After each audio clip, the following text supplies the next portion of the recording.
भगवान की भक्त सखुबाई कृष्णा नदी के पावन तट पर जल भरने आई। वह जल का मटका भरी रही थी, तभी उसके कानों में आवाज सुनाई दी, विठ्ठला विठ्ठला पांडुरंगा विठ्ठला।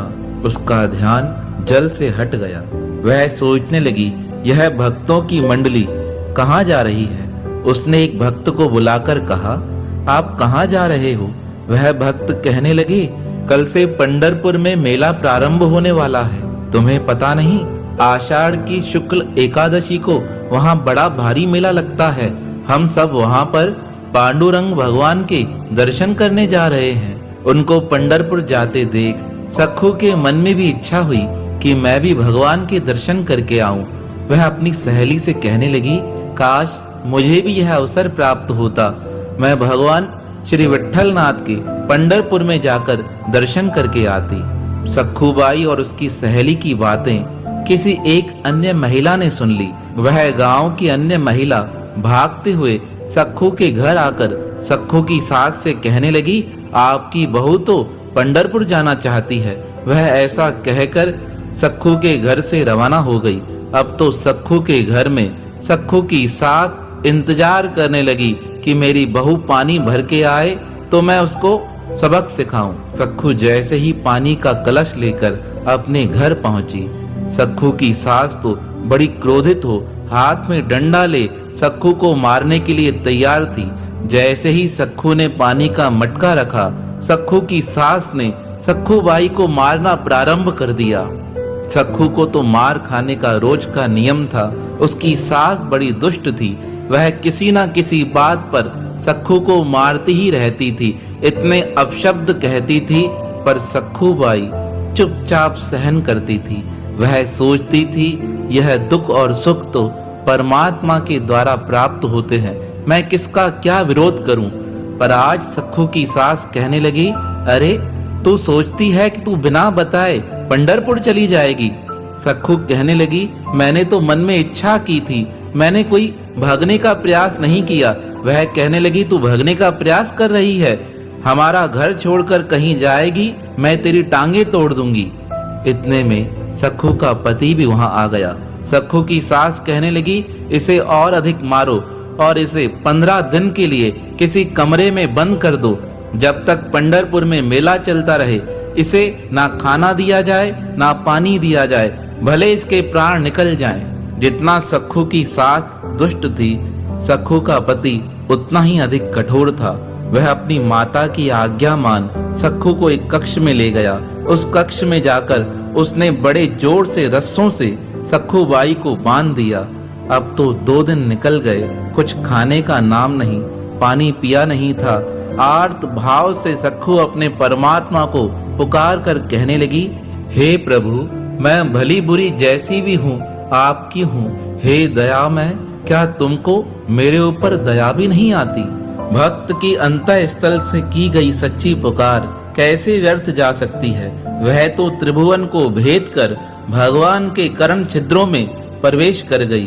भगवान का हृदय भी द्रवीभूत हो गया। सखू की आर्त पुकार सुन वैकुंठ नाथ का आसन हिल उठा। अब तो भगवान श्री विष्णु सखुबाई के समक्ष एक सुंदर स्त्री का रूप बनाकर आए। वह कहने लगे, बहन तुम पंढरपुर जाना चाहती हो। सखू कहने लगी, मेरे मन की इच्छा तो बहुत है, पर कैसे जा सकती हूँ। मेरे हाथ बंधे हुए हैं, पैरों को बांध दिया गया है और निकल भी नहीं सकती हूँ। तब स्त्री बने भगवान विष्णु कहने लगे, तुम अगर जाना चाहो तो पंढरपुर जा सकती हो, मैं तुम्हारे स्थान पर बंध जाती हूँ। सखुबाई कहने लगी, ऐसा कैसे हो सकता है। तब भगवान ने अपना भेष सखू से मिलता जुलता बना लिया।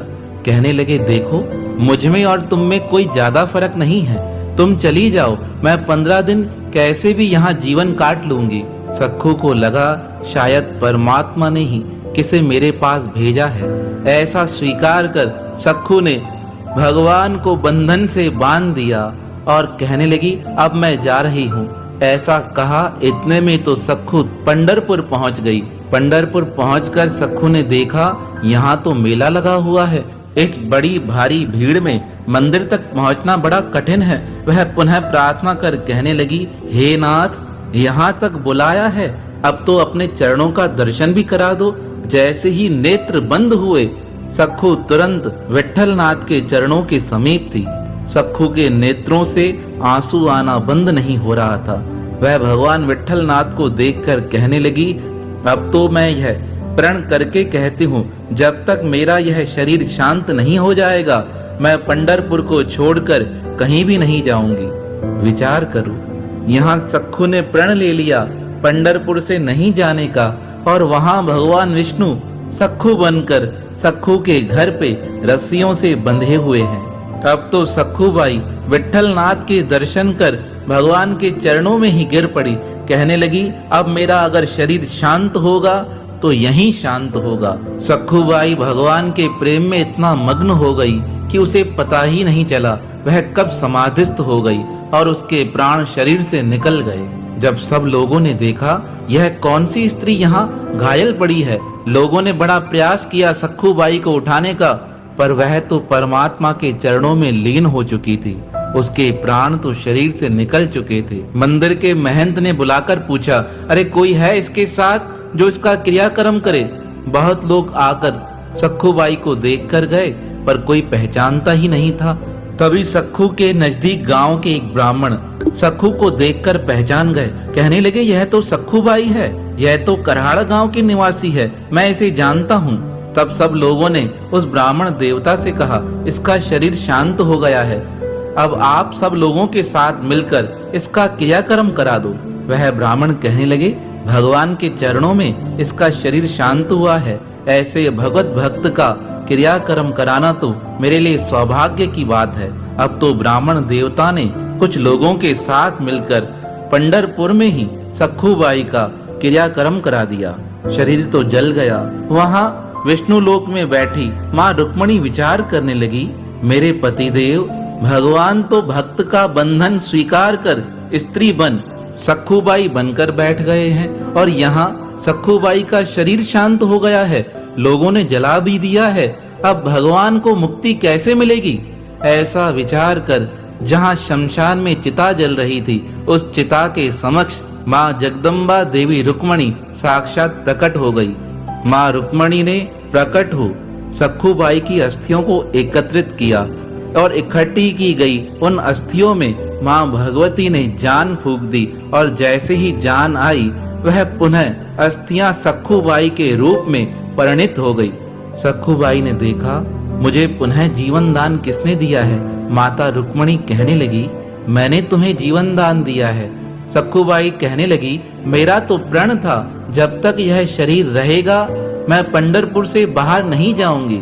माता रुक्मणी कहने लगी, जिस शरीर को लेकर तुमने यह प्रण किया था वह तो कब का नाश हो चुका था, उसका तो संस्कार भी हो चुका था। यह शरीर तो तुम्हें वापस मिला है, अब तुम जल्दी से अपने गांव जाओ। तुम्हारी मुक्ति के लिए वहां भगवान ने बंधन स्वीकार कर रखा है। तुम जैसे वहां जाओगी वैसे ही पंढरपुर नाथ बंधन से आजाद हो जाएंगे। माँ भगवती की आज्ञा मान सखूबाई ने जैसे ही प्रणाम किया, प्रणाम करते ही सखूबाई अपने गांव में आ गई, और वहां पीछे एक चमत्कार हुआ। सखूबाई का पति 13 दिन बाद जब सखू को देखने गया तो उससे लगा कि इसने 13 दिन से कुछ खाया नहीं है। उसे बड़ी चिंता हो गई। अब तो वह दुखी हो अपने पत्नी के बंधन खोल सखूबाई को घर लेकर आया। उसे क्या पता था यह सखूबाई नहीं, यह तो भगवान विष्णु स्वयं मेरे घर पे आ रहे हैं। अब तो भगवान ने स्वयं सखूबाई के रूप में अपनी सास को, ससुर को, अपने पतिदेव को भोजन बनाकर खिलाया। भगवान के हाथों का बना भोजन खाकर उनकी सारी पाप में वृत्तियां समाप्त हो गई। अब तो वह विचार करने लगे, हम बिना कारण ही सखू को मारते हैं, हमसे बड़ा अपराध हो जाता है। यह तो सारा दिन भक्ति में व्यस्त रहती है और हम अकारण ही इससे विरोध करते हैं। अब भगवान के हाथ का बना भोजन तो इतना तो करामती होता ही है, वह जिसे भी प्राप्त हो जाए उसका जीवन ही बदल जाता है। अब जैसे ही सखूबाई अपने गांव पहुंची, वह नदी से होते हुए अपने घर जा रही थी। तभी घर पर सखूबाई बने भगवान विष्णु ने अपने पतिदेव से कहा, आप थोड़ी देर आराम कीजिए, मैं नदी से जल भर के लाती हूँ। ऐसा कहकर मटका उठा भगवान विष्णु सखूबाई के रूप में नदी पर आ गए। अब सखूबाई ने जैसे ही अपने दूसरे रूप में भगवान को देखा, उनके चरणों में प्रणाम कर कहने लगी, हे नाथ, आप कितने दयालु हैं। आपने मेरे लिए बंधन स्वीकार कर लिया। आप इतने दिन रस्सियों से बंधे रहे और मुझे मुक्त कर दिया, और सिर्फ मुक्त ही नहीं किया, मेरे जीवन को मुक्त कर दिया। अब तो मेरे जीवन में ना कोई दुख का आभास होता है, ना कोई सुख की अनुभूति होती है। अब तो सारा दिन एक ही चिंतन चलता है कि परमात्मा सदा मेरे पास रहे। तब भगवान विष्णु सखू के रूप से अपने साक्षात रूप में प्रकट होकर कहने लगे, सखूबाई, तुम्हारा प्रेम ही इतना अविरल था कि उसके कारण मुझे बंधन में बंधना स्वीकार हो गया। सखूबाई कहने लगी, अब मैं आपको जाने नहीं दूंगी। भगवान कहने लगे, तुम चिंता न करो, अब तुम्हारे घर के सदस्यों का मन परिवर्तित हो गया है, वह बिल्कुल पावन बन गए हैं। अब तो वह भी तुम्हारे साथ मेरा सुमरन करेंगे। इस प्रकार कह भगवान तो अंतर ध्यान हो गए। अब सखू हाथ में मटका उठाए अपने घर पे आई। जैसे ही घर पे पहुंची, सखूबाई को देखकर उनकी सासू माँ कहने लगी, सखू, पानी भर आई। सखू कहने लगी, पानी भी भर के आई हूँ और प्रभु के दर्शन भी करके आई हूँ। इस प्रकार बोलकर सखूबाई तो अपनी रसोई में चली गई। थोड़ी देर बाद वह ब्राह्मण देवता जिसने पंढरपुर में सखूबाई का अंतिम संस्कार किया था, वह भी सखू के गांव में आ गए। वह सोचने लगे, सखू के घर वालों को यह सूचना तो दे दूं कि सखू का शरीर शांत हो गया था, मैं उसका अंतिम संस्कार अपने हाथों से करके आया हूँ। ऐसा सोचकर वह ब्राह्मण देवता सखू के घर आकर पहुँचे। उन्होंने सखू की सास को बुलाकर कहा, मुझे आपको एक बात बतानी है। यह खबर तो बड़े दुख की है, पर क्या करूं, बताना जरूरी है। मैं पंढरपुर की यात्रा पर गया था, वहां मुझे आपकी बहू मिली, पर आपकी बहू तो इतनी भगवत भक्त थी कि भगवान के दर्शन करते करते भगवान पांडुरंग के श्री चरणों में ही उसका शरीर शांत हो गया। वहां तुम्हारे घर का कोई अन्य सदस्य तो था नहीं, इसलिए मैं स्वयं अपने हाथों से उसका अंतिम संस्कार करके आया हूँ। ब्राह्मण की बातें सुन सखू का पति और सखू की सास बड़े जोर से हंसने लगे। वह कहने लगे, ब्राह्मण देवता, क्या बोलते हो? हमारी बहू तो कहीं भी नहीं गई है, वह तो घर पे रहकर हमारी सेवा कर रही है। ब्राह्मण देवता कहने लगा, ऐसा कैसे हो सकता है? मैं खुद अपने हाथों से सखू का अंतिम संस्कार करके आया हूँ। तब सखू के पति ने सखू को आवाज देकर कहा, हे सखूबाई, जल्दी से बाहर आओ, ब्राह्मण देवता तुम्हारे विषय में जानना चाहते हैं।